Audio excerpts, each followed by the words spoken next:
This episode of the Cult Popture podcast was brought to you by our Patreon.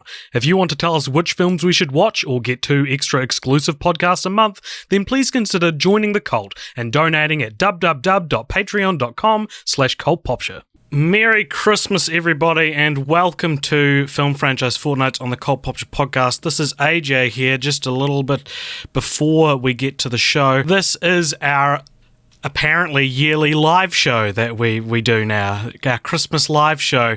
This week we are of course discussing the Santa Claus trilogy, and we did this live down at Little Andromeda in Christchurch, New Zealand. Thank you to everyone who came along and saw the show and talked to us afterwards. It was really awesome that you all were there. It was really awesome to be able to do a live show for a bunch of people. And thank you of course as well to Brendon Bennetts, who you will soon hear was our guest for this episode. I will be back after the episode ends to go over a few things for the future of the Cult Popture podcast. But beyond that, just enjoy the bloody show. All right, here we go.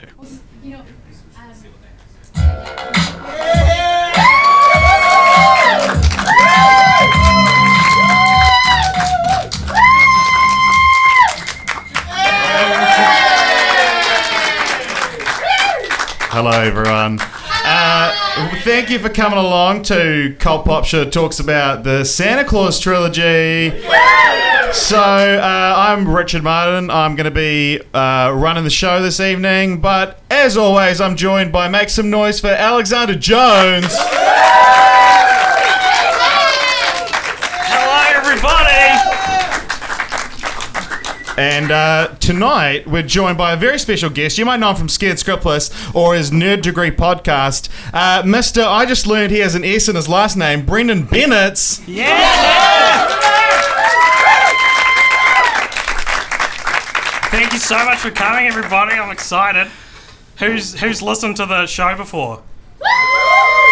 Who's never listened to the show before? Yay! Well, thank you for coming along. Well, for you who hasn't heard the show before, AJ, do you want to explain what this podcast generally is? Sure. So this is an episode of Film Franchise Fortnights, where every fortnight Richard and I watch a film franchise. Well, we don't watch it on pod, but we'll watch it before the podcast. I should have explained this better. We'll watch it before the podcast, and then we'll discuss it. We'll discuss all the movies in that franchise. We've been going for over 3 years doing this. We have covered Godzilla. We have covered Land Before Time. We have covered Sisterhood of the Traveling Pants. We've covered Harold and Kumar trilogy. Yeah. And now we're here today to talk about the Santa Claus trilogy. And Brendon, thank you very much for coming along. Yeah, I'm really excited to be here. As people here can see, I'm the one who over-prepared because I was very nervous about being on the show, so I've got a lot of notes. No, thank you for doing that. At least someone does.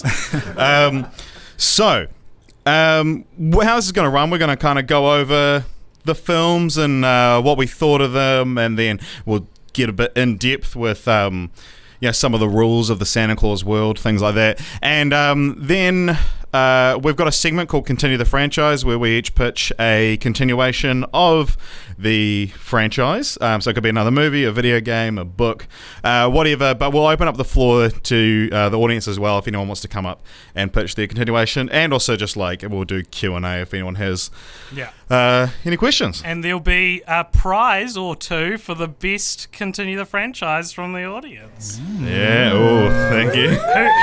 Who's seen the Santa Claus trilogy? Who watched it in preparation for the show? Yeah. And now who's never seen the Santa Claus trilogy? Oh, okay. So we're not the whole audience made noise. Who's just seen the first one? Yeah, nice. All right, so the films, of course, the Santa Claus, which came out in 1994, directed by John Pasquin. The Santa Claus 2 from 2002, directed by Michael Lembeck, who actually, to tie into our last live show, directed High School Musical 4. Oh. Sharpay's Fabulous Adventure. So, his best work. And then 4 years later, in 2006, we had the Santa Claus 3, The Escape Clause. So, also directed by Michael Lembeck. So, what is each film about? you want to take the first film, AJ? I'll take the first one. So, The Santa Claus stars Tim Allen. Oh, and I was saving this joke for the podcast. Ho, ho, ho! I thought that up a month ago. And I can was tell. like, Richard, I'm going to say this. So, Tim Allen stars as Scott Calvin, who's a divorced dad. He's got, no time for his young son, and he's got a lot to learn. And, we hope as we watch the film that he'll go through some kind of character arc, and by the end he'll have learnt some kind of lesson. So on Christmas Eve, he is taking care of his son, whose name is Charlie. And they hear a ruckus on the roof on Christmas Eve, and he goes outside. A clatter. There rose such a clatter. And the best joke in the whole trilogy, which is that Santa's ladder company is called Rose Such a Clatter, which I thought was great. The original title for the film was actually Such a Clatter. I like that. No, actually, I don't like No, that. it's awful. And so Tim Allen is like, "Ugh," and Santa's like, "Ugh," and falls off the roof and fucking dies in the darkest moment in the trilogy. Not just dies, he Force Ghost evaporates. And in what can only be interpreted as a power move, Tim Allen then puts on Santa's clothes, and because of the titular Santa Claus with an E. Do you remember what it says? Put on the suit, the reindeer will know what to do. Yeah. Do the reindeer know what to do?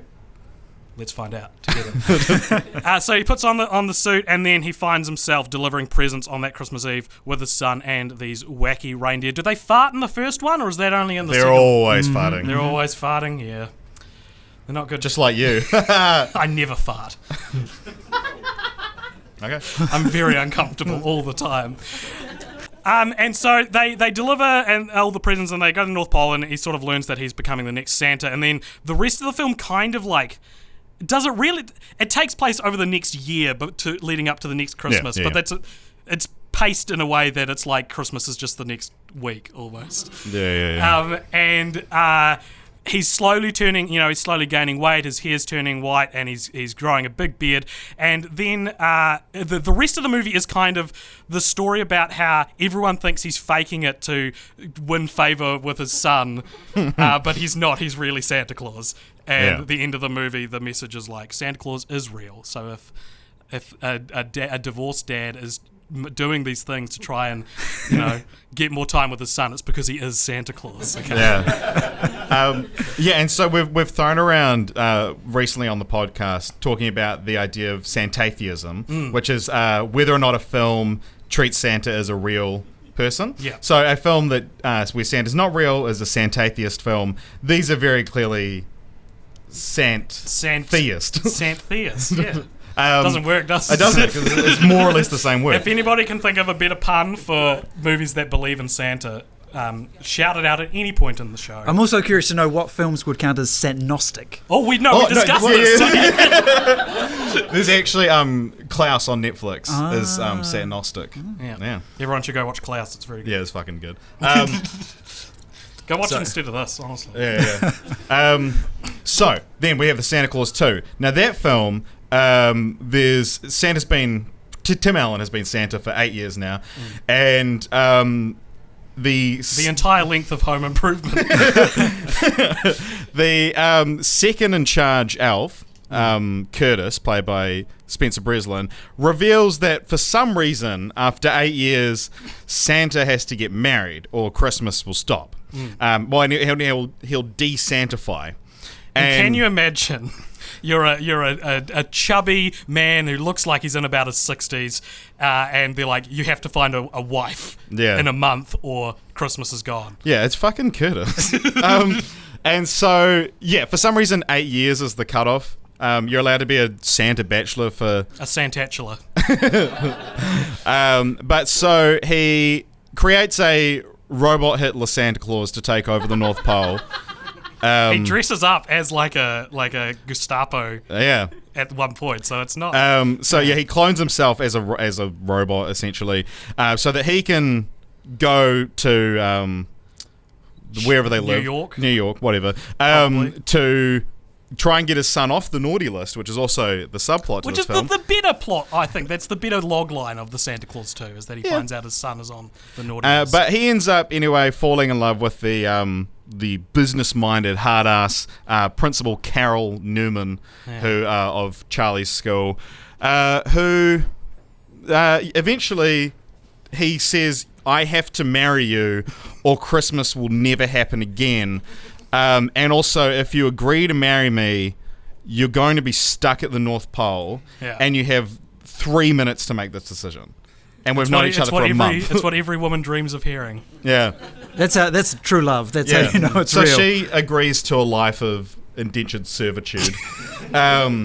Just being, Santa's... We need to cancel Santa. Yeah. It's problematic.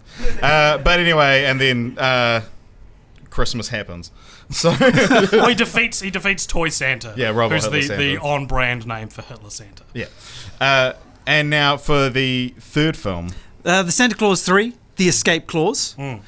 So in this one, there's kind of two major plot lines. Mrs. Claus is pregnant. She's going to give birth any moment. And she's missing her family because she's at the North Pole surrounded by elves. And she's very specific that she wants to be around tall people. Which I was actually really offended by. So Santa arranges for her parents to come up to the North Pole, but so that they don't find out he's Santa, they rebrand the North Pole as Canada. Yeah. And they say, these aren't elves, this is just what Canadians look like. That's right. And the parents are so, chronically incurious about life that they just completely accept that.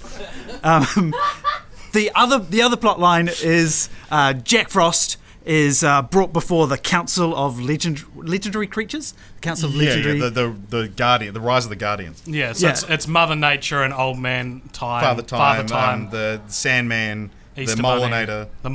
The Tooth Fairy rebrands as the Molinator. Yeah, that's for anyone who's seen the Santa Claus 2, they'll get that joke. I hate rebranding just what the joke is in the movie, and delivering it it's a real good joke. They call him the Molinator. It's that's our joke now. We took it. Speaking of rebranding, Jack Frost has set up his own rival Christmas, Frostmas, and that's why he's being brought before the council. His punishment is community service, working at the North Pole, and then he just ruins everything. It's basically a remake of Othello. As Jack Frost worms his way into the trust of all of these people. It's like Othello meets Shrek Forever After. That's the plot of the film. That's the Venn diagram we've been dreaming of.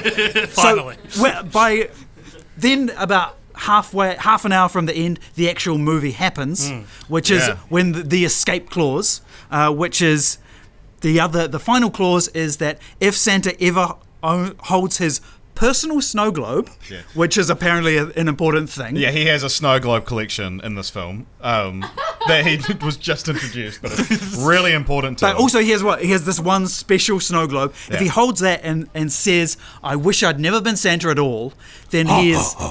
He says that after. He's transported into an alternate universe where he never put on the Santa suit. And so Jack Frost tricks him into doing that. Oh, shit. Oh my god, I missed that. And we go into this alternate reality where Tim Allen is a sad toy executive and everyone's relationships have broken up. No, awful. It's tragic. And meanwhile, Jack Frost has turned the North Pole into kind of a capitalistic theme park where people can go to spend a lot of money. I don't know why Jack Frost wants money, but he seems to be trying to acquire it. And so then Tim Allen managed to trick Jack Frost into saying the Santa Claus, and then everything is solved instantly. 15 minutes later. And that's... The baby happens and Christmas happens. The baby happened. Thank God. It happened. The baby. It happened. Okay, so what did we think of the films? And also, I'm curious to know, what's your experiences with the films? Because I heard, Brendon, you've never seen any of them. Never seen any of them, although growing up, I was right in the demographic for Home Improvement. Yeah. So, Tim Allen meant a lot to me. More than Santa? I believed in Tim Allen. Yeah, when did everyone stop believing in Tim Allen? Probably about 5 years ago, I think, Yeah. when certain Actually- news came out. I actually saw Tim Allen at the mall today, letting kids sit on his lap, and he was dressed how he's dressed in the Santa Claus. Right. Was that the joke you were trying to make when I you messaged was. me saying that you saw Tim Allen? That was me workshopping a future joke for the podcast, which was no better when I delivered it. Yeah, because I was just like, oh, cool. Is he in Which New mall Zealand? was he at? South City. Oh, it wouldn't have been him then. It's a Christchurch It'd be in joke. for Northlands. everyone. Yeah. So now watching the films as a 30-something. Oh, okay. So the most shocking thing was watching Santa Claus 1. I discovered that I'm 1 year older than Tim Allen's character in the Santa Claus. Wow. So How old's Tim Allen's character? 38. And so I haven't murdered a single like legendary figure. Wow. And I feel like I've You're over the hill. underachieved. You Yeah. murdered them when you stopped believing in them. Oh, that's good then. Yeah. That's how Tim Allen died. So, and AJ, what about you? I had seen them all at some stage, but I didn't really feel like I remembered them all that well. But you hear certain sound bites from each of the films, and you go, "I've seen this movie." Yeah. And there's some real obvious. I think the most enduring line from this trilogy is when someone tells Jack Frost to chill, and he goes, "I invented chill," played by Martin Short. Yeah, Jungle to Jungle's Martin Short. When did the Santa Claus 3 come out? What year? 2006. That was when everyone was like gagging for a Martin Short vehicle. Right? Yeah, This yeah, is yeah. 2006. I need more Martin Short. Yeah. And in the second one, there's another famous soundbite where, do you want to do it? No, you've been working on your Tim Okay. Allen impression. I don't want to rob the audience of that. Tim Allen, he's just Tim Allen. He's not even Santa. Finds out that he's got to get married, and he goes, "I gotta get married!" And these are like the clips they put in the trailers. Yeah. But for me, the thing that I heard in the first film that I don't think is a particularly iconic line, but I must have had a VHS that had the trailer for the Santa Claus on like Aladdin or something, and I watched it heaps of times as a kid. And so when in the first Santa Claus, when his son goes, "He is too Santa," my brain was like, and I went back to when I was like 4 years old watching whatever VHS that was, and that line specifically just like evokes living as a young child in the 90s, and like just that line, that little Yeah. whiny kid being like, "He's too Santa." No, yeah. Well, so I'd seen, well, like the first one's one of those films that I am quite nostalgic for. I can admit it has flaws, but it is a Christmas movie that I grew up on. The second one, yeah, again, I've seen quite a few times, and I still quite like. The third one I remember going to see in the cinema with a guy who fucking hates me now. Tim Allen. Is he here tonight? But I watching them again, and because I've done the whole rewatch, all three of them, a couple of Christmases. But watching it this time, I made the decision that I fucking hate the third movie. Interesting. Like I was watching, I was like, no, actually, I'm adding this to my hate list, to the naughty Your list. naughty list, yeah. What a bad movie. I don't know. What did you like? Because Brendon, not having seen them before, did you think there was a noticeable how did the quality waver across the franchise for you? For me, the second film is by far my favourite. Big Elizabeth Mitchell fan, eh? Yeah, apparently yes. She plays Mrs. Claus. She's Juliet from Lost as well. If you watched Do you remember Lost. V? That was what she starred in after Lost went off air. She was in a very short-lived remake of the That's TV what the V stands for. V. Yeah, very. Sure. No, just very. The third one, I don't think I have the same animosity towards it. Like Yeah. it's not like it's a mess. Yeah. Yep. But it seems like it's trying. Yeah, I kind of agree with Brendon. I don't, and I know if you look up the Santa Claus memes, you'll find people denounce the third film. But watching them, I was like, the first one is the first one's a good young adult movie almost. There are adult themes in it that you don't see in the second one, which is a really good kids movie, but it is a lot more child friendly. And then the third one was not as good child friendly. I don't know. Well, for me, I saw it, and because that was my first ever Martin Short film. Yeah. And it's only very recently that I've actually been able to stomach watching him in other things. Like, he's in an episode of Arrested Development where he plays their uncle who has to be, like, carried around. The Bullet. I cannot watch that episode. Such a good episode. I hate it. Toss me. And then I've started to accept him as like an important figure in the world of comedy along the same lines as Steve Martin. And they're actually both coming to New Zealand, I think. I'm not going to go. But yeah, but I cannot watch any of his roles just because of I invented chill. I feel like I don't like any of the major stars in this Interesting. trilogy. Because, like, no one really likes Tim Allen anymore, right? Can we all agree on that? Yeah. And I don't really like Martin Short for similar reasons. It's just like, what are you doing this movie for? Why did I need a Martin Short movie at this point in history?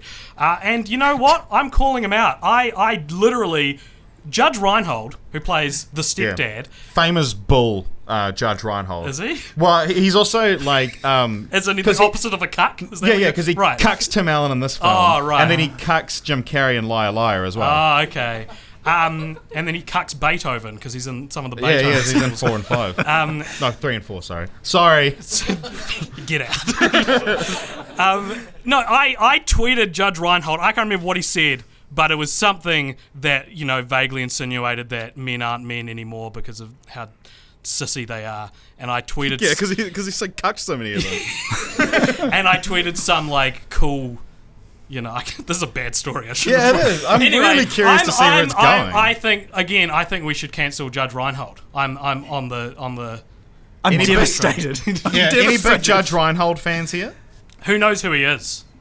He's also on Arrested Development. Is he? Mock Trial with Judge Reinhold. Oh yes. Man, big third season plotline. Yes.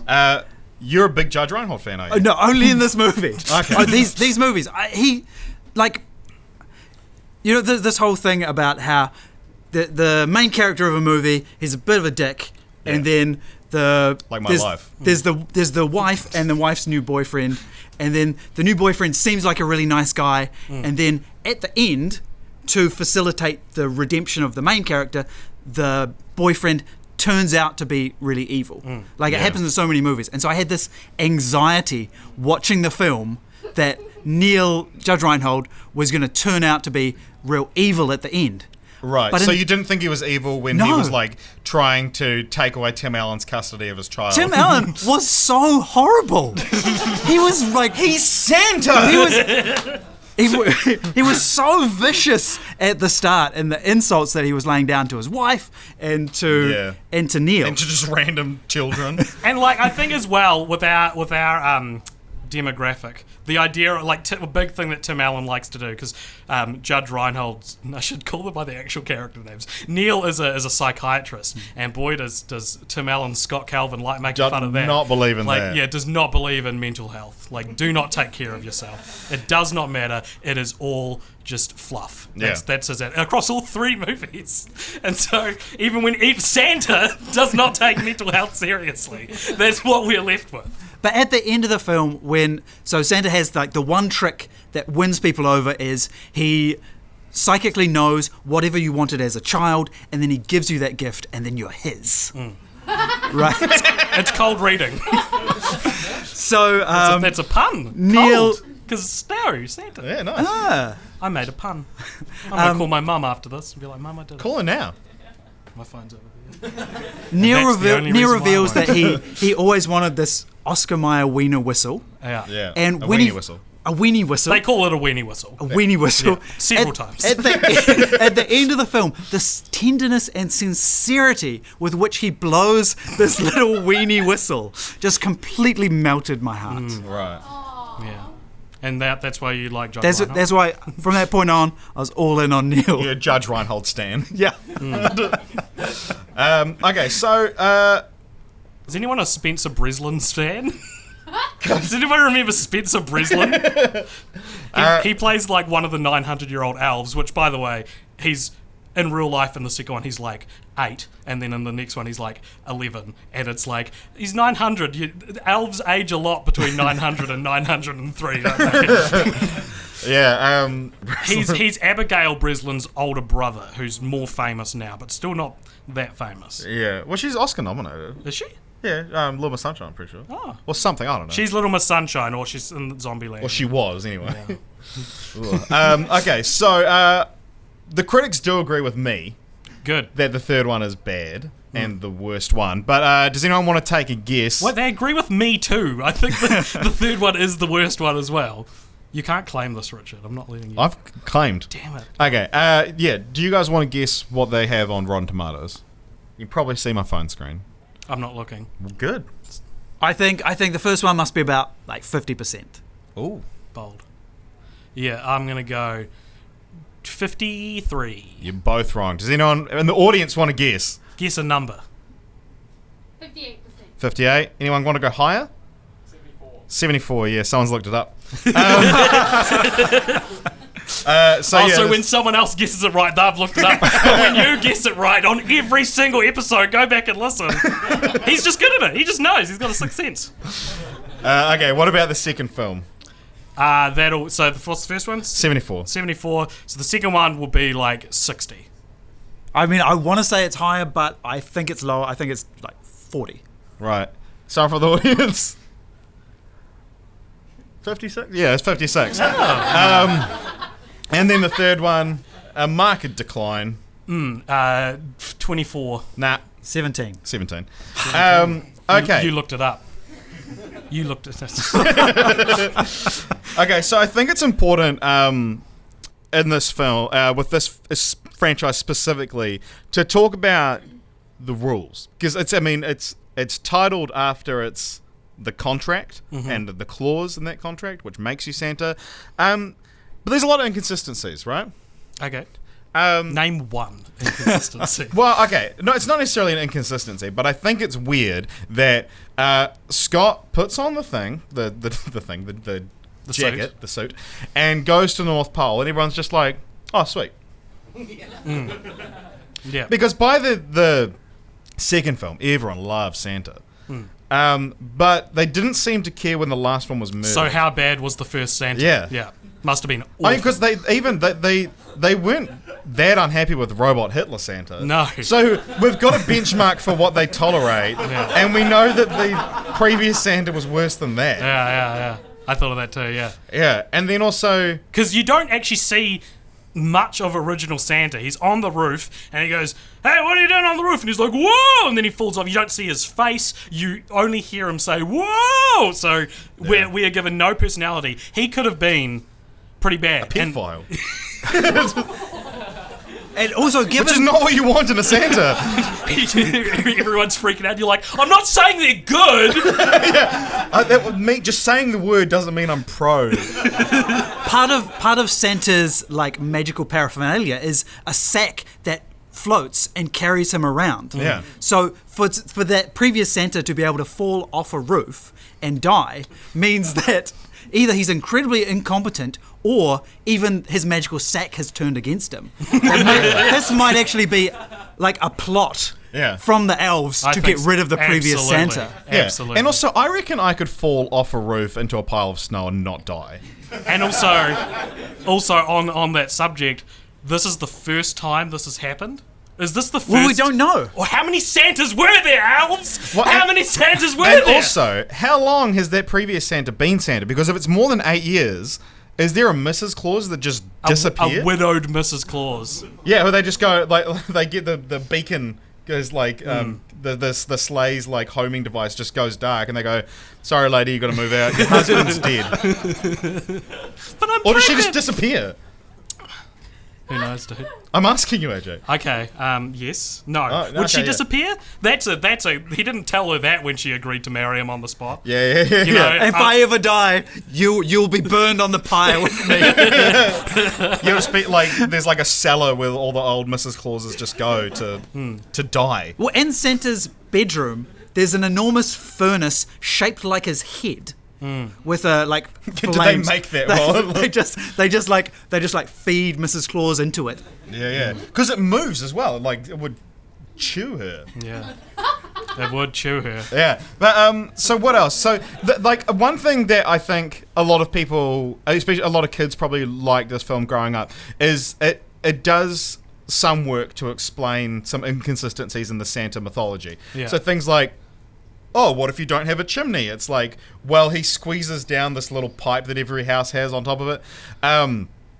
And then if you don't have a fireplace, it does this shitty 90s morph where it creates a fireplace in your wall. And then he'll come in there. But one thing that it never attempts to explain is how he delivers all the presents in one night. Because he's pretty slow. They mention a time travel or a time pausing mechanism in... Do you need some more water? There is a bit of tech babble there that is meant to explain that. Yes, correct. What I want to know... Yeah, go. So since this is a Go. Sant-theist Yeah. movie... Or does anyone have a better word yet? No. Looking forward to continue the franchise. That means that Santa actually does go around and deliver presents. So why do no adults believe... Not believe in Santa? This is the big question. This is the in all fundamental question with every Sant-theist movie. Yeah, Yeah. Santapologist? that's good. Santapologist, yes. That's good. We'll work with that for now. Okay. Not Thank that you. it's not great. Yeah, so, because... And also, sorry. Yeah, go. Because all the kids... in the second film, there's the best scene in the franchise, I so boldly will say, where they go... Principal Carol Newman takes Tim Allen to a staff party, and it's pretty dead. So he's like, "Oh, let's have a secret Santa. I found this big sack of toys out back," and he uses his magic to give everyone every toy they never got when they were a kid. But why didn't the old Santa give them to them? yeah, and it's the same with Neil and what was the mother's name? Mrs. Calvin. Calvin. But not anymore. She wouldn't be Calvin anymore. Laura Miller.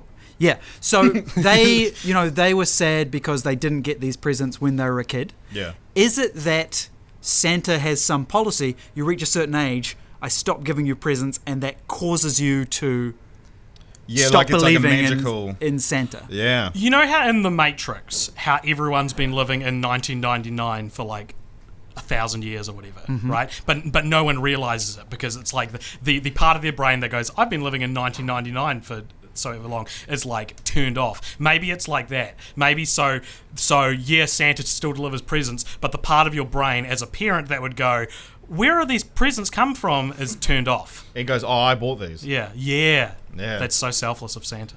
Oh. Well, new such a Santa. good Old guy. Santa, the jury's still out because we don't know enough about him. And we But it's know still for a looking fact good. he's worse than a robot Hitler. Yeah, the other thing as well that's quite funny looking at the Santa mythology now is the idea of giving kids coal, which the burning of coal is contributing to the melting of the North Pole. Yeah, these movies, Santa's like... Self-destructive action from Santa. Yeah. There's too many naughty kids. He's like, just kill me now. Santa's unsustainable. The whole goddamn project is unsustainable. They need to cancel Christmas. Yeah. If we're going to keep burning coal, it's not going to You work. talked about the scene where Santa gets murdered. But, Yeah. fun fact, very fun fact. Did you know that in the original script, Tim Allen revealed in an interview recently that the original script called for him to go outside, see there was an intruder, and shoot him. Because it's Killing him. They do. I was thinking about this while watching it because when he falls off the roof, Charlie, his son, goes, "You killed him," which is another line that must have been in the trailer because it sparked some memory. Triggered you. Yeah, triggered me. But beyond that, they don't really use the K word again. You know, it's more, there's just a new Santa. And I can imagine the screenwriters being like, hey, it's pretty fucking dark. Like, do we just ignore it? Do we just move past it and pretend, you know, it's only if you think about it, only if you think about these, like, horrific, like, alpha wolf kind of rules of being a Santa. I thought you meant like a alpha wolf. Alpha, yeah, that's good. That's what they call it. You know, you know, like the rules of being a Santa are pretty, or becoming a Santa are pretty, like, primitive. You know, you defeat the person and then you take on their role. And also the There fact can you- only be one. Yeah. Highlander. And also the fact that you don't get to turn. Well, there's the escape clause, but we don't find that about that till 9 years later. But like, you don't get to turn it down. It's very like you have to give up. It's Well, no. So the thing is, it just the clause simply says the reindeer will know what to do. There's nothing about taking over Santa. yeah. He should argue that in a court of law. Yeah. Yeah. If only his wife had married a judge, not a Reinhold. psychiatrist. Not a rhino. That was good, Brendon. That's a good joke. It's a good joke. Okay, so do you guys want to know I've got some random fun facts here, and then Brendon, I would love to hear some of your observations you've written down. Okay. But there's a fun. This was a big problem for Disney. That near the beginning of the film, there's a brief exchange between Scott and Laura where she's like, "Come on, you need to go see Neil," and gives him his phone number, and he goes, "Oh, 1-800 spank me. I know that number." But this was a real number. Oh. And so Disney has since had to remove it from future releases of it because some kid called it and racked up a $400 US phone bill. And I think since that, Disney's now purchased that number so that won't happen again. So Walt Disney presents 0800 Spank Me. Yeah, you call 1-800 That's might Spank continue Me, the and that's- franchise. And also, so this was Tim Allen's first lead role, but in 1994 he was pretty hot property. This was before Toy Story, but it was during Home Improvement, and for a while in 1994 he had the number one TV show, Home Improvement, the number one movie, The Santa Claus, and the number one book on the New York Times bestseller list, which was Don't Stand Too Close to a Naked Man, I think it's called. It's good advice. I'm sure it's full of right-wing, Yeah. weird views. Yeah. They probably haven't aged too well. No. But yeah, and then also Disney had to break its number one rule to not hire ex-cons because Tim Allen sold a little bit of cocaine. It's called Snow, baby. He's Santa Claus. That's the Christmas magic. Have you seen there's like a I think it was Walmart had to take a jumper off the shelves recently because it had this design on it that said "Let it snow." Maybe it might have said "Let it snow, baby," and it was like Santa doing lines of cocaine. And for some reason, people were just like, "Oh yeah, this is what kids are into." Cocaine. But now that's no longer available. No. So, Brendan, what's your best observation? Name your best obs V, dude. Okay, That's a well, hard word to try and show. I think that we need to view this trilogy like Santa as a concept needs to be viewed as a kind of parasite that gets passed on and It's a curse. it like takes over and controls because Scott Calvin, the character, never improves. He never becomes a better person. It's just the Santa-ness that makes him into a better person. Oh. Right? Because in the second That he snaps from in the the second audience. movie, when the desantification process begins, he Yeah, returns. That's my least favorite part of the whole franchise is Spencer Breslin's delivery of the desantification process has begun. Awful. Once he's desantified, he's back to being just a complete arsehole again. And so he never, at no point does he ever like learn a lesson or become a better person. He just gets taken over by a better person.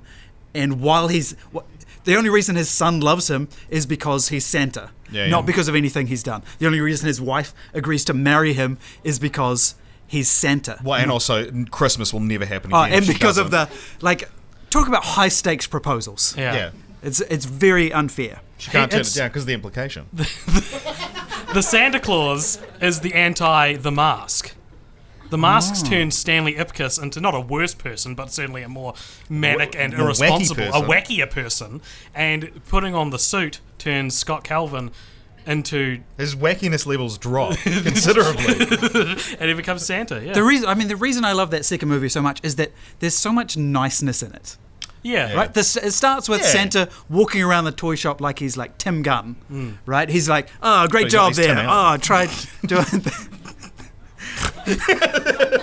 There's that scene you mentioned where everyone gets presents. Yeah. It's just really happy. Yeah. I also like the second one a lot because Toy Santa is Tim Allen's best work. I think. Yeah. Because You reckon? Because okay, You haven't seen The Shaggy Dog, have you? I have. Or Wild Hogs? Oh, I didn't think of Wild Hogs. No, I mean Tim Allen. Like I think we've talked about this before. That how funny it is that the faces of Toy Story is like best actor like living today, Tom Hanks and Tim Allen. You know, and how like 1995's Tim Allen. yeah, and like Tim Allen, I can't think of like any kind of like iconic movie he's done where he gave a particularly like big performance. You know, like Adam Sandler's got Punch Drunk Love. Tim Allen doesn't have that. You know, he doesn't like Will Ferrell's got Stranger Than Fiction. Tim Allen doesn't have that. And so Toy Santa in the Santa Claus 2, if you guys haven't seen it, he looks terrifying. It looks great though. Like the prosthetics are great. Make up your mind. Is he terrifying or great? Well, he looks great at being terrifying. And he's like a real erratic Tim Allen. He's like, ha ha ha. My favourite line in the Santa Claus 2 is when he's looking in the mirror and he's kind of got like an infant mind because he's like just been born essentially. Yeah. So he's like learning things. And he looks at himself in the mirror and he says something like, I'm Santa, boo! Like, I love the idea of boo replacing ho ho ho as Santa's catchphrase.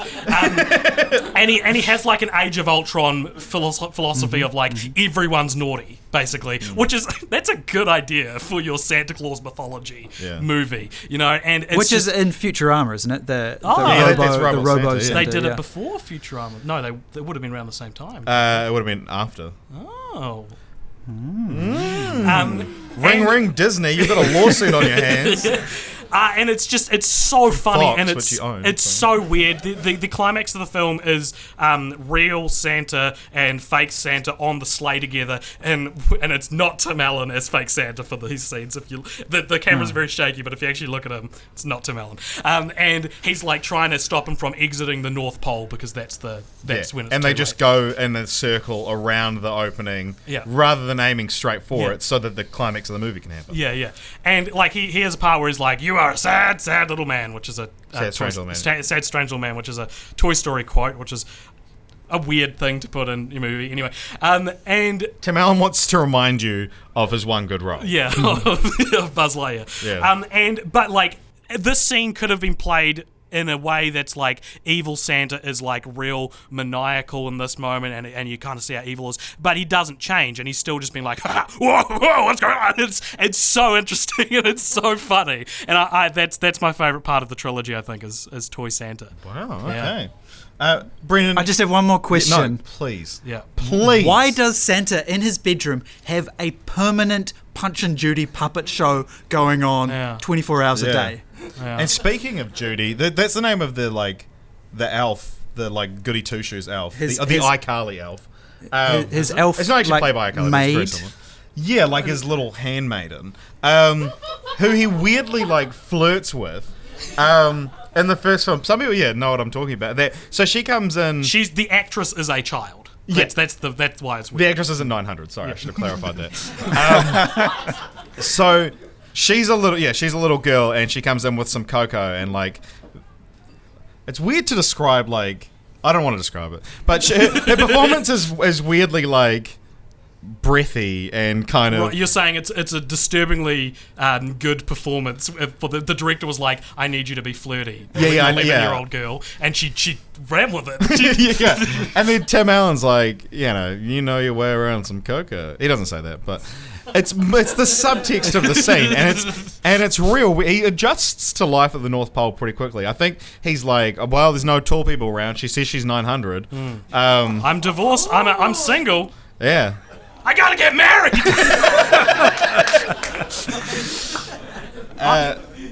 So Brendon, have you got any more? Because you've got pages of notes, I don't want them to go to waste. Have you got any more you want, or should we can have one of our little segments? Let's go to the segment. Okay.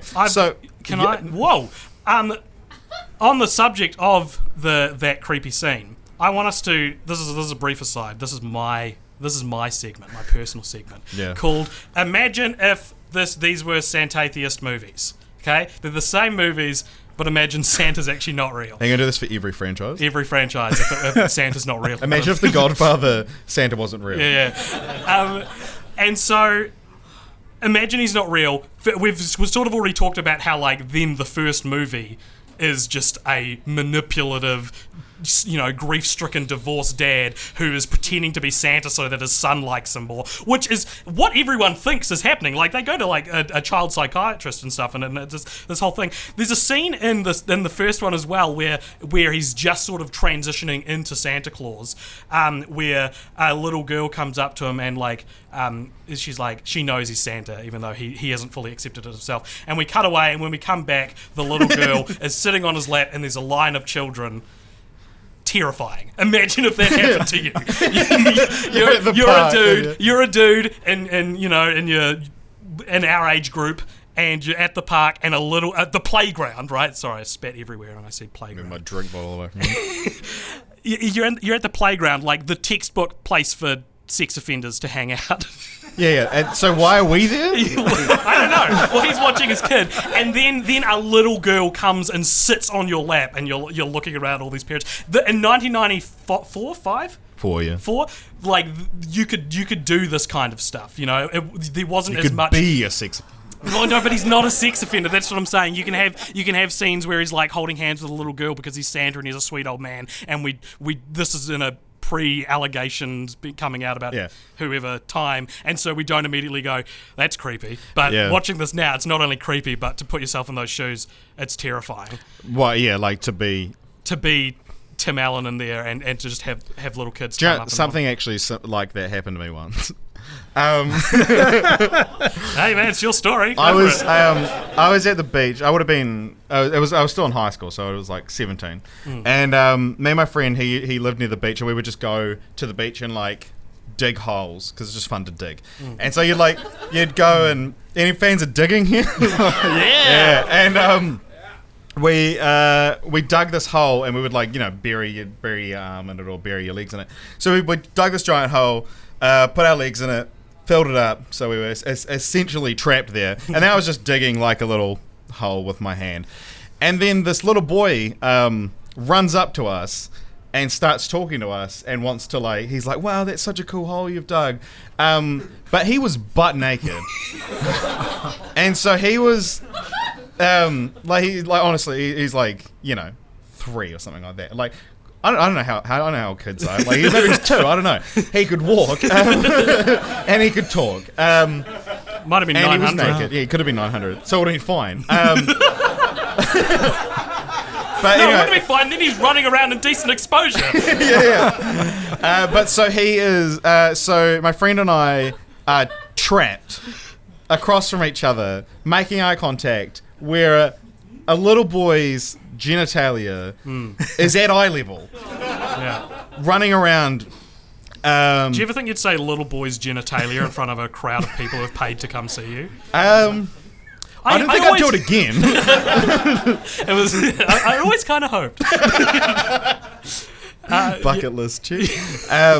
Yeah, and so that was probably one of the most uncomfortable moments of my life. Nice. Well, exactly. So you can relate to the idea, right? But of Sant Atheist, the Santa Claus. Because the fundamental problem, and again, in the second one, he convinces a woman to marry him. If he's not actually Santa, he's convinced an adult woman to believe in Santa and also marry him. But the problem with the movies then is that it's only the sweet, heartwarming story if Santa is real. Right? The lesson the movie is teaching you to apply to your life only works if Santa is real. But Santa's not real, spoilers for real life, in our universe, which means what lesson are we supposed to take from the Santa Claus? Yeah, there's nothing. Yeah. There's nothing because no one ever learns anything or... Yeah, the only tangible thesis you could grab onto is he is Santa, so he should be allowed to do all these things. But he's not Santa because Santa's not real, and neither's Tim Allen. Not anymore. Okay, so we've got a couple of segments we like to do. One, we talk about titles a lot on this podcast. So much so that we created a segment called We Talk About Titles a Lot on this podcast. So the reason for talking about titles is because we're a podcast that covers franchises. More franchises than not just completely fuck up their titling schemes, and it frustrates me to no end, and I don't know why I'm the only one who cares about it. I don't know why Hollywood execs aren't being no, you called it X-Men Origins Wolverine, you need to call the next one X-Men Origins name of hero. Well, I think there was a deliberate choice to avoid That's true. people, Yeah. lumping it in with Bad X-Men Origins example. Wolverine. Yeah. So I mentioned that the first one was originally called Such a Clatter for some... It's crazy to me that they didn't come up with the Santa Claus first and be like, let's base a movie around that. Yeah. Like that. It's a title so perfect for the plot of the movie. Because it's the title has ruined a generation's ability to spell the word clause. Oh, I didn't get the joke till I was like 15. Yeah. I was like, that's just how you spell Santa Claus. Yeah. But I found online today, you can find a teaser trailer for the second film, which is a real weird trailer. It's like mysterious shots of Santa, and then it's like, but a new Santa took over, and that's just Tim Allen as Tim Allen. And then he's like, don't worry, I've got this all under control. And he's holding a snow globe, and then he drops it hilariously after just saying he had it all under control. I see, yeah. And then the Home Improvement theme song starts. And then it comes. The title comes down. It says "The Santa Claus 2: The Escape Clause," coming November 2001.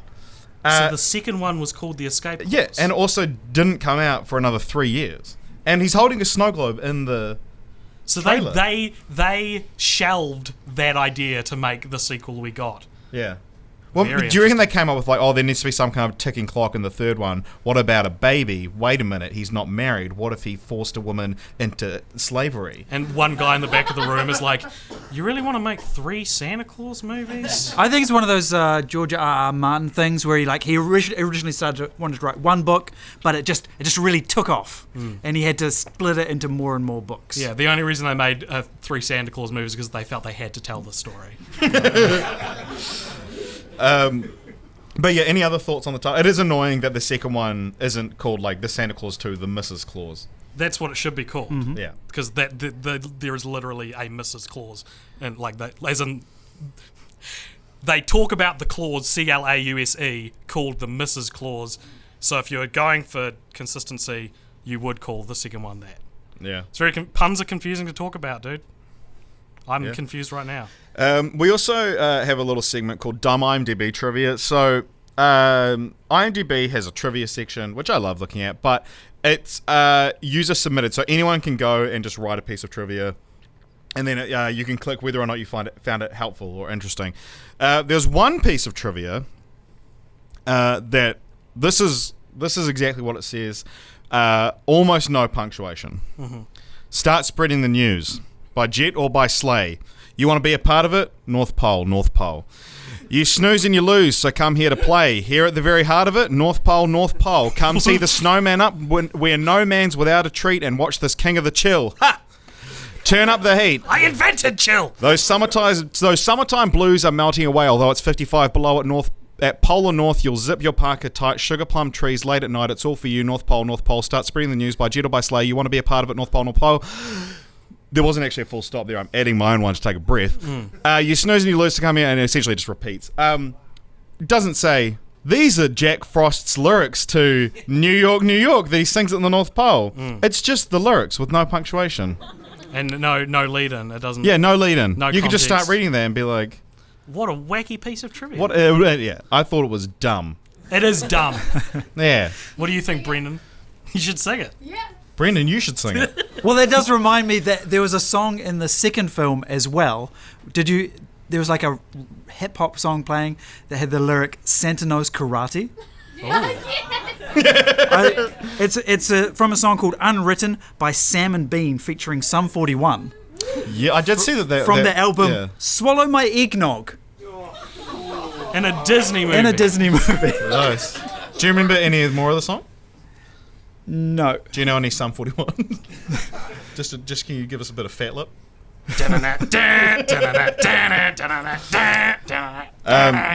All right, so I think we have the option now to take an intermission, don't we? Do you guys want one? You can go grab a drink. You can think of you continue the franchise. Yeah. Yeah, maybe you should explain that they are going to be invited to continue the franchise. So, as well. okay, we'll take a quick intermission. You can grab a drink, fill up your drink bottles, whatever, and when we come back, we're going to do... Go to the toilet. Yeah, oh, and if you want to go to the toilet, it's you have to go, like, to the bar next door. So go out the door, turn right, and then turn left into that first door. You'll find it. The reindeer will know what to do. When we come back, we're going to be giving continuations of the franchise, and then we'll open up the floor to you guys if you want to pitch your own, or if you have any other questions about the Santa Claus, or about us, or about that time I saw a little boy's genitalia. Do you really want people to ask you more questions about that? Well, if there's anything that needs clarification, I would love to clarify it. Imagine if someone just real stitches you up. Like, they ask real loaded questions. Okay, so 5-10 minutes. Yeah. Sweet. See you back here.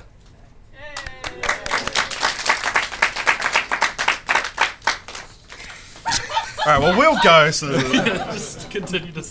What do you guys think of Christmalogical? Christmalogical? Because that encompasses all like Jack Frost lore and Tooth Fairy. and Yeah, stuff. all of the Centered around Guardians. mythical holidays and Christmas. What about Sentient? Sentient? Sentient. sentient. Sentient. Yeah. It's good stuff. I like sentient. Sentient is the form that Tim Allen takes from the Santa. it's what the robot Hitler Santa had. He's gained sentience. Cent-orthodox? Oh, very good. Yeah. And that fits into like the kind of Russian origins of Christmas. Are we recording again up the back? Santaism. Any more? We got any more? What are other religions that we can make fun of by changing their name? Santology? How dare you? They're coming after us now. Yeah. Whoever, the one Scientologist in the audience is like, all right, we got another one. Just read I dots. I just wanted to have a good time listening to a podcast, and now I got to report these guys. To L. Ron Hubbard. Well, we've been talking about Neil the whole night, and there's a pretty positive reflection of a psychiatrist. Yeah. I thought you were going to say Judge Reinhold is a Scientologist. I wouldn't be surprised. I haven't looked into surprised. him. I'm surprised Tim Allen's a Scientologist. Yeah. This is very casual. That is very should casual. we- All right, hey everyone. We've probably cut out the intermission from the audio recording. You left it in there for those listening to go to the toilet and go. Yeah. So we're now up to a segment called Continue the Franchise. So this is a segment where we each are going to pitch a continuation of the franchise, the franchise being the Santa Claus trilogy, if you've just joined us. And it doesn't have to be a movie. Yeah. In the past, we've pitched video games, we've pitched TV shows. I think you once pitched, for Land Before Time, you pitched a public service announcement. A press release. A press release that they wouldn't make anymore.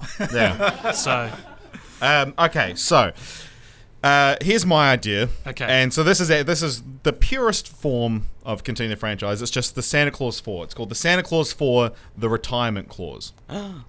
So I looked it up. Apparently, retirement age in the US is like 67. Weirdly, it's between 62 and 67. Someone probably knows more about this than I do. Feel free to comment. But anyway, Tim Allen is actually 66, so this works really well. So he's nearing his 67th birthday, and then his shitty elf Curtis forgot to tell him until the eve of his 60th, until like a month before his birthday. How are they going to get Spencer Breslin to do that? they DH him with like Irishman technology. And But you know what? He still walks like a mid-20s guy. Yeah, you know? yeah. He doesn't walk like an 11-year-old playing a 900-year-old. There you go. So the original Santa contract, which was signed off screen, I guess, has a clause in it that when you reach retirement age, you have to give up being Santa. And so now, with 1 month until his 67th birthday, he has to find an heir to the Santa fortune. I gotta get a protege! Thank you. And the whole film would be: does he give it to his, I guess now 13-year-old son Buddy, who he had with Mrs. Claus, or does Charlie finally get into the family business? Imagine thrusting the responsibility of being Santa onto your 13-year-old son. Yeah. Yeah. Well, I guess that would be the thing. Maybe he's lost contact with Charlie because Charlie would be what now, like Does Charlie no longer believe 30-ish? in Santa? and maybe oh fuck yeah, he's had he's had that part of his brain switch off where he's forgotten he had a dad. That happens in Narnia, dude. Yeah. Yeah, Sweet. the last Narnia book, she stops believing in Santa. Well, no, because Santa is Santa in Narnia, is a character right? in the yeah, Narnia so books, yeah. technically that does happen. So maybe this is set in the same universe as Narnia. Yeah, so he's now got to reconnect with Charlie, make him believe in Santa again. Otherwise, Christmas is going to be run by a 13-year-old kid. And also, you know, Which isn't because a it's bad 2019, there'd have to be something about how, like, the whole idea of Santa is dated and it's, like, commercialism and all that kind of stuff, and North Pole's melting because... But then also Tim Allen would probably object to that. Yeah. Because of his... Tim Allen refused to return for the Santa Claus 4 because it Because didn't it- deny climate Yeah. change. So that's my idea. The Santa Claus 4, the retirement clause. It's good, man. Sweet. Who wants to go I'll next? I'll Yeah, go next. Go for it. So I'm pitching the Santa Claus Origins. Okay, and Wolverine. this is Origins Wolverine. So this is, I want to return to an idea we were talking about earlier of like how bad must the Santa that Tim Allen replaces be for no one to care. Because, as we said, Tim Allen turns up to the North Pole and no one's like, oh my god, you killed the other Santa, oh my god. They're just like, you're Santa now, thank god we got rid of that other guy. So I want to kind of explore that more and, you know, learn about how bad that previous Santa was, because I don't think, because of the Mrs. Claus, I don't think he was Santa for long. Wow. Which could also mean, because at least then 8 years, because we never hear of So of no it. Santa has ever made it to 8 years before? This Santa specifically hasn't. Actually, Perhaps, maybe no Santa's ever, and that's why Curtis forgot about the Mrs. Claus. Ah, Because it's never come up. fixing old problems in the canon. a la Very Star Rogue Wars. One. Yeah. And so, like, maybe this guy, because we know he's evil, or he's just not been Santa for long enough for anyone to care that he dies, like, maybe he killed the Santa before him intentionally, and Yeah. it's like, it's this Shakespearean tragedy of, like, of how he, like, orchestrated the death of Santa so that he could become him, and then right at the height of his power, he gets distracted and falls off the roof on his, like, first Christmas, you know, and it's like, Like, he's actually only been Santa for, like, one house. yeah, yes. It's the second house with Scots, and he's like, oh, fuck. Because crime doesn't pay. It's a karmic story. But there is an aspect that I want to touch on that I want to fold into this idea, and that is that in the Santa Claus 1, Scott Calvin's boss is played by Peter Boyle, who you may remember as the dad on Everybody Loves Raymond. Deborah! Not that guy, not that dad, not Raymond, the dad. Oh, okay. His dad, I think his name is Frank. Yeah. He plays his boss. But then in the second two films, Peter Boyle plays Father Time. Yeah. Father Time, right? Now, you could look at this as like, they just cast, and he's unrecognizable. They as just Peter loved Boyle. Peter Boyle so much. Yeah, they don't look like the same character. Or you could look at it like every mythical, legendary character has a clause, in the same sense that if you kill this one, then you become it, right? So somewhere along the way, Peter Boyle's character from the first film killed Father Time, which is harder to do than killing Santa Claus, I guess, because I don't know where Father Time pops up. And I want to explore... It'll be at New Year's Eve. He always turns up at New Year's Eve. Oh, okay, there you go. Well, he's like omnipresent because there's always time. Okay, because That's his catchphrase. There's always time. and so maybe it's this dual story where you're watching the old Santa being killed in Santa Claus Origins, as well as like maybe it goes past the timeline of the first film and Peter Boyle's character becoming Father Time. But one interesting thing though is that when they have the meeting in the Santa Claus 2 and Santa's like, I have to get married, it's a surprise to them as well.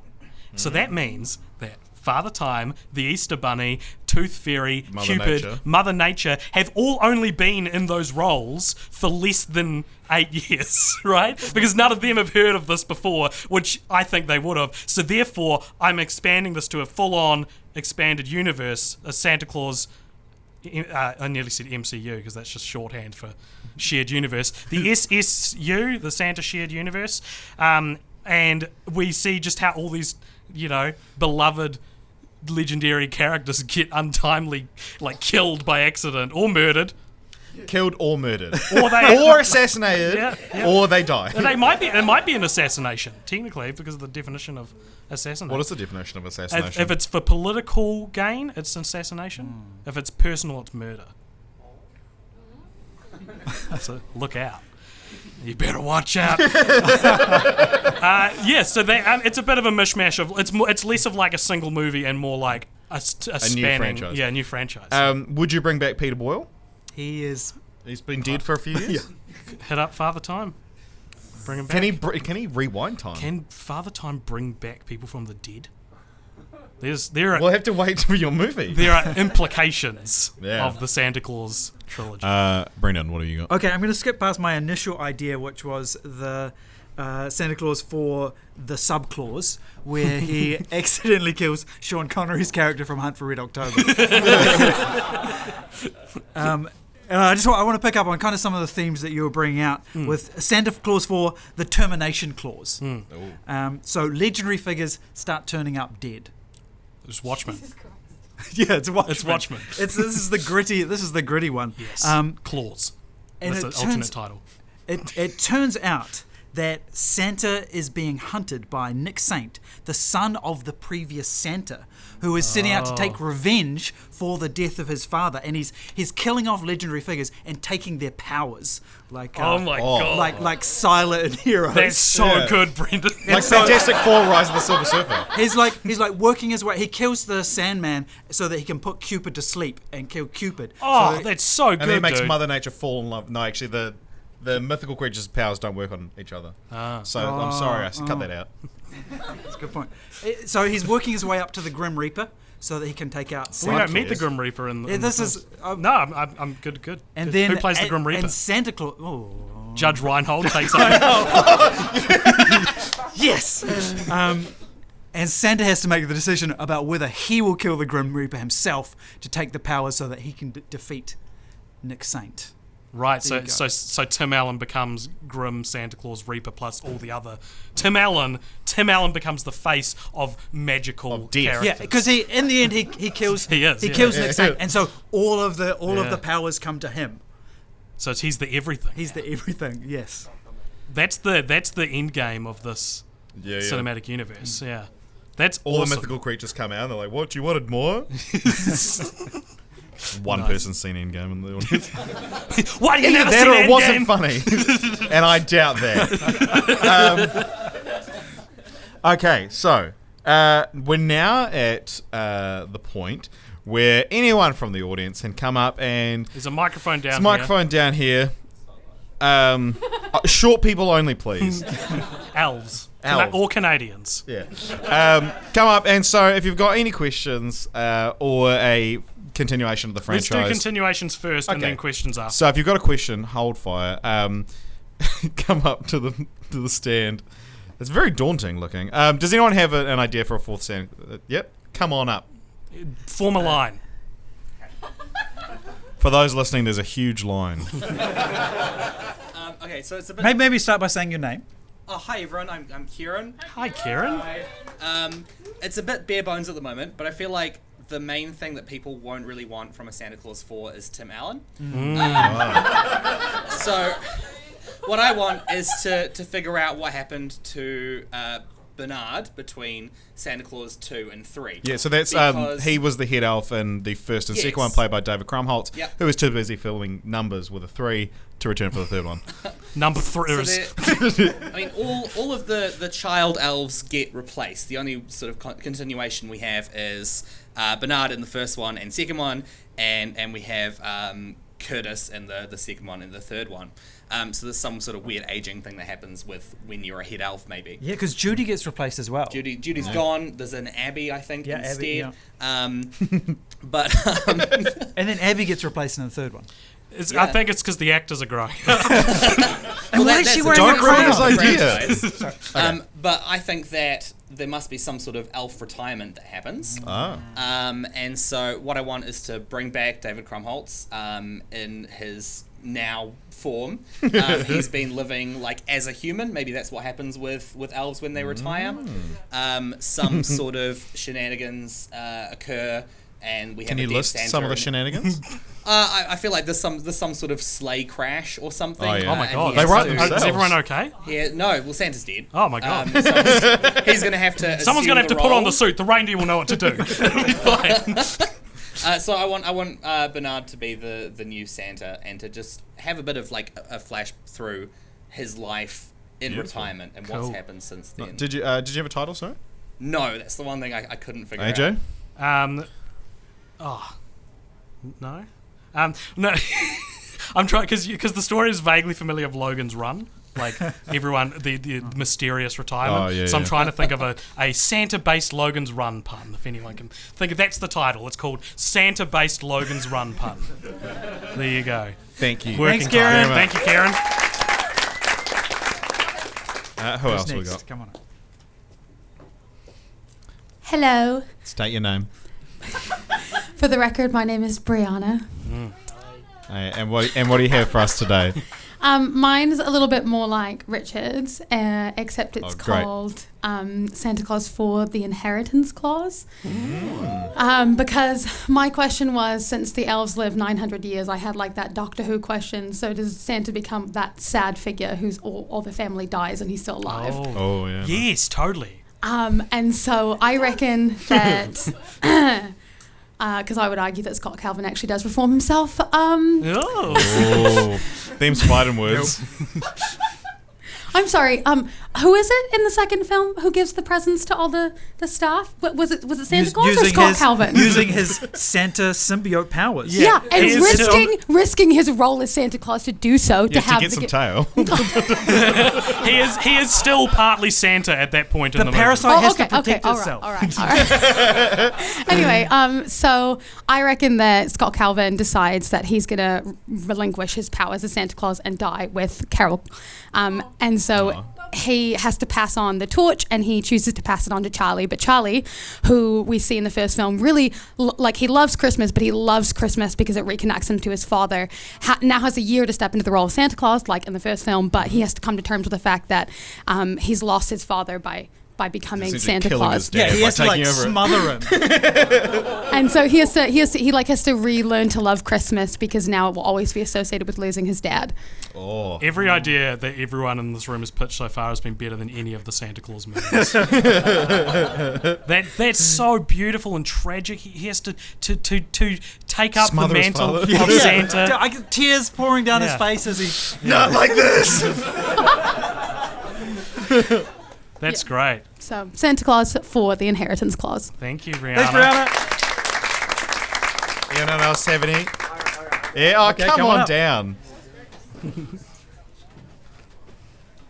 All right, just keep making his way to the stage. All right, what's your name there, champ? Hey guys, I'm Tyler. What do you want for Christmas? A weenie whistle.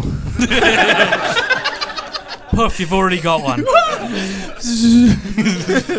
Okay, so this isn't a direct sequel. This is sort of takes place between the first and second films. It's called Workplace Investigation Clause, a Santa Claus story. So Scott Calvin must battle Frosty, the prosecution lawyer, to fight through endless red tape and bureaucracy and what have I written here? A communist defamation case in order to save Christmas.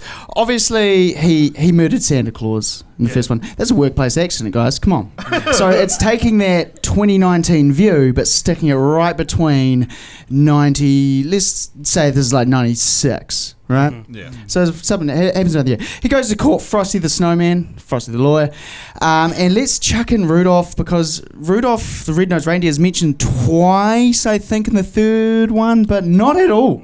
So let's throw him in there as a glaring omission, in my opinion, but I want this to be law-based, gritty So, courtroom like, Rudolph drama. comes in as a surprise witness with, like, a cast around his neck. I think the reason Rudolph hasn't been in it is because back in the 90s they sold the rights of Rudolph to Sony, so they can't actually they can Really? mention him and have him in other movies, but he can't have his own. Yeah. Can't be in the. No way. Oh, They yeah. couldn't afford the light bulb to put on his nose. Yeah. Oh, there's so much in there. Haven't farted and stuff, but yeah, that's my idea, guys. Thank you. Yeah, I like the bit at the end about the farting. Yeah, That's really funny. yeah. Could you yeah. extrapolate it? Thank you. Bye-bye. Thank you very Thanks much, very Tyler. All right. Anyone else? Does anyone want to toy with an idea that's not a Oh, film? we got someone here. Yes. You don't have to if you've already come down. It is a film, I'm sorry. But Tyler kind of stole it, but it also combines the... sorry, my name's Josiah. Everyone. Hello. I did Bicycle Musical in the last High School Musical live action live podcast. Live action podcast. Live action podcast. God, these But Disney my idea live is called action podcasts. my idea is called the defamation clause, and it's a combination of the idea of the disappearing elves, and it explains that plot hole. But it also it's about the defamation of Santa, right? But this is a point where we realise through accusations of someone listening in that Jack Frost and Santa were actually colluding, right, to try and transform the North Pole into a theme park, right, to make money, right? And then, but as this happens, this is the opening shot, is someone hears that, and then the reindeer are behind them. And the tagline is Santa Claus 4, the defamation clause, the reindeer will know what to do. Okay, and there's a defamation clause that if anyone tries to defame Santa, the reindeer know what to do. And so you have not Miranda Cosgrove in the first movie and then it flashes back to her, the reindeer take her out, right? She has to be replaced by another one. Wow. They all see it through whatever inappropriate shenanigans Santa has been up to, of which there are probably many. But yeah, and we can use the Frosty motif, and Santa's got a law court, but he has this massive capital behind him because he knew that as he was increasing the production and exploiting the elves, more and more defamation assaults would come against him. And it's essentially the people, the elves versus Santa, the mythical reindeer, whole system. Perhaps there could be more things about him trying to conquer death and become a god. And Tim Allen, all of it. We've all tried it together. But thank you. The impeachment clause, right? Yeah. All right. Thank you very much. Anyone else want to come down and pitch? I think we've only got 3 prizes, so if there's 4 people and 3 prizes, then someone's missing out. We can just get them out randomly. Do we do that now or later? I'll do it later. Okay. Does anyone else want to come down? Does anyone else have any other comments or questions? It doesn't have to be a continuation of the franchise. Yes. I see a couple of hands up there. Come on up. And what's your name? I'm back. My name is Brianna again. Briannigan. I have two questions. Okay. The first one is: do you think that in the third film with Jack Frost's version of the North Pole, basically Disney is saying that all other theme parks are invalid because they don't have the magic of Disney, because Jack Frost doesn't have the magic of Santa anymore. So I feel like Disney's throwing some shade at other theme parks, maybe Six Flags, Universal Studios. Yeah, well, I mean, technically Universal Studios has the magic of Harry Potter. She's right. Sorry, I apologize. And then my other question is, what is at what age did you stop believing in Santa? What gift didn't you get? I have a good story about this. So that's my other question. Okay. Thank you, Brianna. Thank you, Brianna. The age I stopped believing in Santa, I think I was 6 years old, and my parents used to be part of Amway. Do people know what Amway is? Amway is an MLM, a multi-level marketing scheme, Pyramid scheme, which they pertain to this day. Like, that's not the right word. They maintain to this day that this is the best time of their lives, and they love being in Amway, even though they. Oh, because they're able to be their own boss. Yeah, but and you can too. And so my parents would often listen to cassette tapes that were like motivational speakers from, people who had succeeded in Amway. And I have a vivid memory of sitting in my lounge when I was 6 years old, and my mum was listening to an Amway cassette tape, and the motivational speaker was making some kind of point, and she said, "You remember when you all believed in Santa Claus? You were all really disappointed when you found out there wasn't one, huh?" And I was like, "Yeah." And that's why you now don't like pyramid schemes. That's why I hate pyramid schemes. Yeah. They ruin the magic of Santa. I remember. I don't remember myself, but I remember my sister stopped believing in Santa because So she would have been in primary school, but like young enough where people were starting not to, but maybe 60% of the class still did, and the teacher told them. Wow. Yeah, that's it. And my mum went fucking nuts. Same thing happened to my brother. Yeah. My brother was told by his teacher that Santa's not real. Yeah, and I mean, look, it's not your place. Question though, Brendon, you're a father, right? I am. Yeah. A Father Christmas. Do you Or think a the Father idea Time. of lying to your children that there's a Santa, do you think that's a problem? How are you going to handle Santa with your child? So I Brendan never, loves lying to his kids. I never believed in Santa. And I think that You were born a Santatheist. I think that the reason is probably that my parents never labelled any presents as from Santa. Right. Yeah. It was like, these presents are from mum and dad. Yeah, they want the credit. Yeah, and rightly so. So it just always seemed to me like, that's a nice story. I would, hear people talking about it. I'm like, yeah, great. That's a fun thing that we can talk. Like, I enjoyed Star Wars, but I never believed that it was real. And so I imagine that I'll take the same approach with my daughter, except I'll apply it to religion as well. I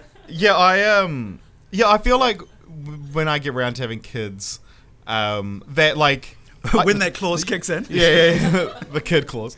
I don't know. The idea of Santa seems kind of weird now, especially like I think I would want to tell my kids like, hey, Santa's not real, but because other kids are going to be richer or poorer than us, and I don't want my kids thinking that Santa loves them more or less than other people because I couldn't afford as good gifts as like someone else that bought their kid a house. It's noticeable that Tim Allen's Santa Claus only delivers presents to like upper middle class homes. Yeah. That most of them have fireplaces except for that one kid. Have you guys ever read that like thing on the internet that's like a great way to break it to your kids that Santa's not real? And it's like when they reach the age where they're going to start understanding, you take them out for a hot chocolate and explain to them that Santa's actually a job and now you're a Santa. And so it's up to you to be providing presents. Oh, like, I'm a Santa too, you're a Santa, this person's a Santa. And Richard. it's huh? Richard. Sorry, yeah. And so the idea that Santa is more of a obligation that we all have to be kind and generous to each other, because that's not even technically a lie. You've not really lied to them at any point. Yeah. Yeah. Do you know what I'm never doing with my children though is fucking Elf on the Shelf. God, does anyone else fucking hate that as much as I do? Teach your children to fear like a police state. You should teach them that. They shouldn't. They should embrace it. That's how you get to the top. The store that we bought these hats from have like knockoff Elf on the Shelf, so it's so funny to see something that looks exactly like Elf on the Shelf not called Elf on the Shelf, because that's the obvious thing to call it. That it's called like Friendly Watching Elf or something like that. Yeah. Okay, does anyone else have a question or a comment? Come on down. Do you think? Yeah, just yell it. Yeah, fuck it. Do you think they underutilise Jack Frost's power of freezing people? He only froze. Judge Reinhold. Well, I mean, when he so froze Judge Reinhold, I was like, the stakes have never been higher. Yeah. So just in case we never didn't been catch higher. that, it was do we think that they underutilized Jack Frost's powers?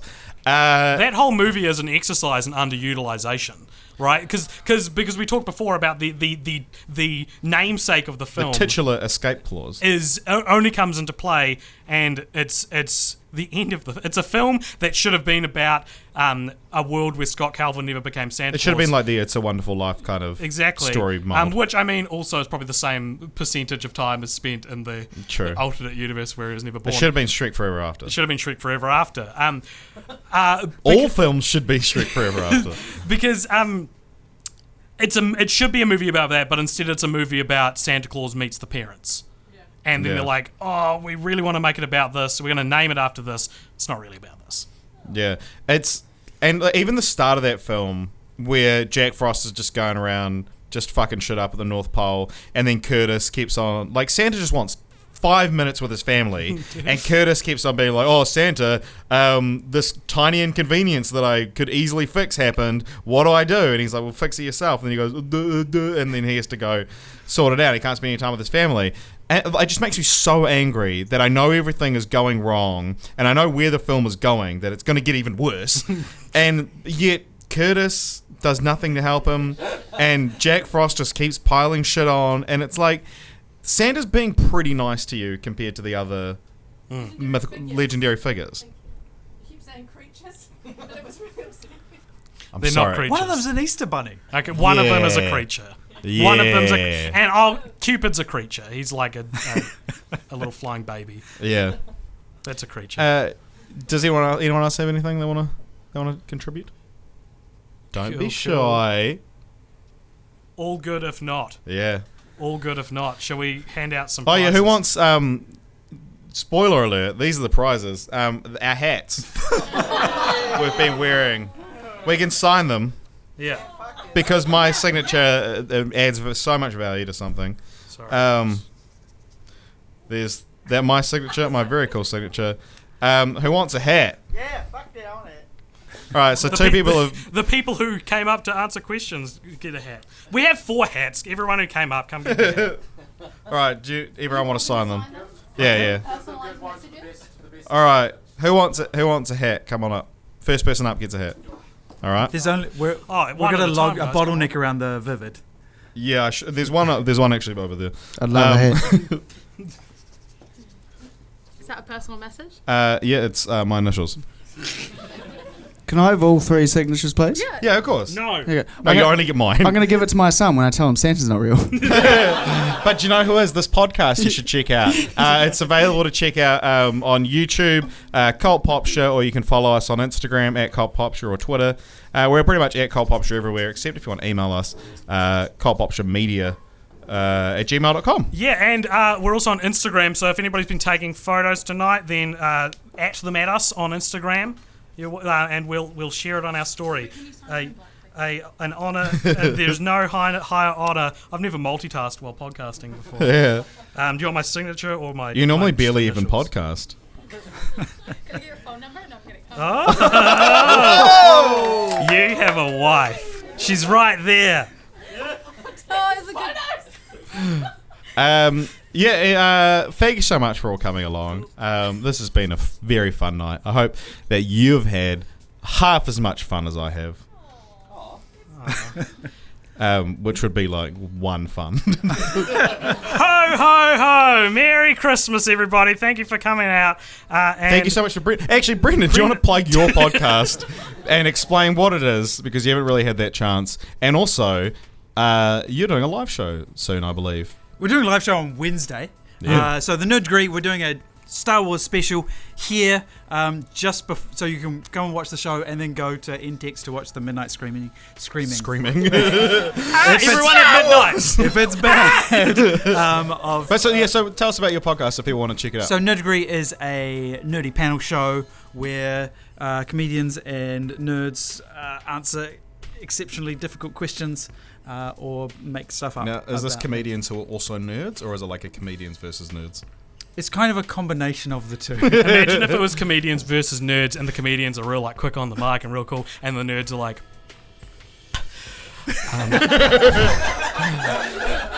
I don't think anything you can say is as funny as that noise you made. That's why I'm a comedian, baby.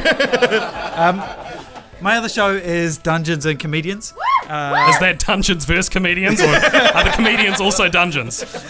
It's in which it's comedians versus me, the dungeon master. Yeah. And we have a live show on Friday night again here. Nice. Bloody working hard. It's Christmas time. It's Christmas time. It's time to give shows to people. Oh, it's our gift to you. Awesome. Thank you so much, Thank you everybody. so much for coming along.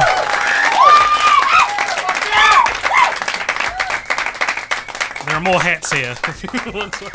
You guys got to sign these ones in blue, so it's Okay. consistent. Thank you once again to everybody who came and saw us. That was at Little Andromeda in Christchurch, New Zealand. Go along there if you're in Christchurch on a Friday night and have yourselves a drink or see a show. It's a good time. And thank you once again to Brendon for guesting with us. You can find links to all his stuff in the show notes.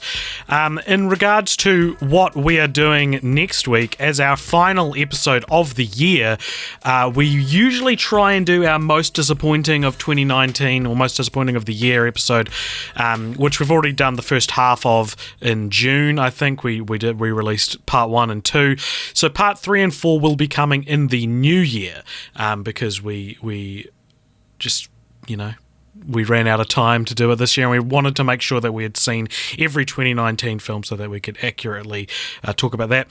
This is the last Film Franchise Fortnights of the year, though, and we will be taking a break from doing Film Franchise Fortnights, but not the off-week episodes, which makes it sound like we have some kind of holiday break here, but we really don't. We have to do just as much work for the off-week episodes. So Film Franchise Fortnights will be back next year, early next year, with what is actually our 100th franchise. I didn't mention it, but this was actually our 99th franchise, the Santa Claus Trilogy. So yeah, we'll be back next year with our 100th franchise as the first episode of Season 5, or whatever you want to call it. And next week, we are going to be releasing an episode. What is it on? You'll find out. It's kind of a secret, so I don't want to just reveal it at the end. But anyway, thank you so much once again for listening and for coming to the show if you did, and we'll see you next week. See ya!